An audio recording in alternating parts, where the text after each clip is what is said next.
ئێستا هەر لیترێک بنزین لە دوێنەوە 25 ناریتر چووەتە سەری و نرخەکە زیاتر هەڵکشاوە.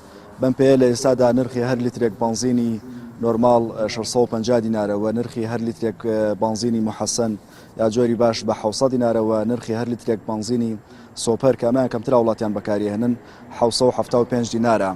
نرخەکان بەراورد بە چەند مانگی ڕابردوو تاوەکو ئێستا نزیکەی 250 دینار زیاتر بووە. بە جۆرێک لە مانگەکانی پێشوودا نرخی بنزین بە جۆرێک هاتە خوارەوە کە لە هەندێک بنزینخانە نرخی هەر لیترێک بنزینی نۆرماڵ لە خوار 400 دینارەوە بوو، بە 375 دینار بە 380 دینار دەفرۆشرا بە شۆفێران و بە هاوڵاتیان. بەڵام بەرزبوونەوەی نرخەکە لە ئێستادا هەر لیترێک بنزینی نۆرماڵ بۆ 650 دینار، ئەنی بە جۆرێکە زیاتر لە 250 دینار چۆتە سەری، و ئەمە بەردەوام نیگەرانی شۆفێرانی لێ دەکەوێتەوە. باس لەوە دەکەن کە بەهۆی چاودێری نەکردنی بازاڕ و ئەم نرخانە بۆ شەوازە بەرزە بێتەوە. من پێشتر ینی لە ڕۆژانی ڕابردوودا لەگەڵ بەشێک لە بەرپرسانی سلێمانی قسەم کردووە لەسەر بەرزبوونەوەی نرخی بنزین. ئەوان دەڵێن کە هۆکاری سەرەکی بەرزبوونەوەی نرخی بنزین بەرزبوونەوەی بەهای نەوتە، ئەمە یەکێکە لە هۆکارەکان، و لە بەرامبەردا بەرزبوونەوەی بەهای دۆلاریش لە بەرامبەر ناری عراقیدا ئەویش بە یەکێکی دیکە لە هۆکارەکان دادەن بۆی کە نرخی بنزین بەردەوام لە هەڵکشاندا بێ.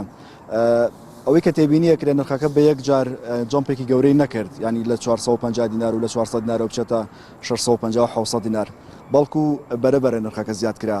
ینی هەر جاری 25 دینار مەسەلەن لە 2 هەفتە جارێکە، لە 3 هەفتە جارێکە 25 دینار نرخەکە زیاد دەکرێت.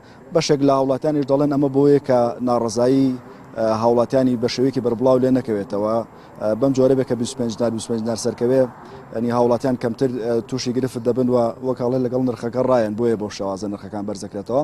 بەڵام دوجار لە ئێستادا نزیکەی 250 دینار بۆ هەر لیترێک بنزین کە نرخەکە بەرز بۆتەوە، ئەمە بڕێکی زۆرە و هاوڵاتیان مەترسی ئەوانەیە، شۆفێران مەترسی ئەوانەیە کە ئەم نرخە بەم شێوەیە بەجێگیری نەمێنێتەوە. تاوەکو ئێستا هیچ بەرپرسێکیش گەرنتی ئەوەی نەداوە کە نرخی بنزین لە شوێنێکا جێگیر دەبێت، بەڵکو بەردەوام نرخەکە زیاتر لە بەرزبوونەوەدایە، و تاوەکو ئێستا هۆکارێکی ڕوونیش جگەلەوەی کە باسەوە دەکرێت بەهۆی بەرزبوونەوەی نرخی دۆلار و نرخی نەوتەوە هیچ هۆکارێکی دیکە ناخرێتە ڕوو بۆی کە ئایا بۆچی ئەم نرخی بنزینە بەرزە بێتەوە. بەڵام بەشێک لە ئەندامانی پەرلەمان و بەشێک لە ئەندامانی ئەنجومەنی پارێزگا بەردەوام جەخت لەوە دەکەنەوە کە بەشێک لە بەرپرسانی سیاسی خەریکی بازرگانین بە بواری بنزینەوە ئەوەش بە یەکێکی دیکە لە هۆکارەکان دادەنرێ بۆی کە وەکەوان دەڵێن ئەو بەرپرسانە قازانجی زۆرترکەن و داهاتێکی زۆرتریان لە بەرزبوونەوەی نرخی بنزین دەستکەوێت لەسەر گیرفانی هاوڵاتیان.